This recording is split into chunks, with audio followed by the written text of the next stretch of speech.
Hari ni kita nak jalan-jalan dengan mak mentua beli emas. Ayana pilih nak mana satu Ayana. Pilih. Yang macam ni okey tak? Bangle. Tapi orang kata senang hilang. Okey, keluarkan tangan. Cuba pakai. Kecil. Boy, pakai ni macam mak datin ni. Kepanasan. So kena buka topi dia.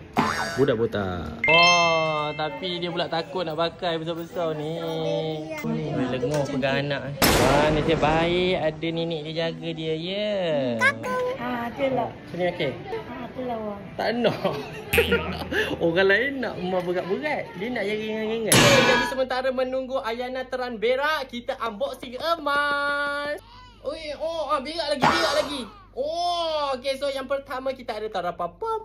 Ini emas Aki belikan untuk Ilya. Walaupun Ilya tak nak, Aki belikan juga. Dia tak ada collection macam ni. Ni Ayana punya. Bukan, mak dia punya juga. Okey, ni mak dia nak juga. Aki beli je. Dia ada bentuk macam Cartier katanya.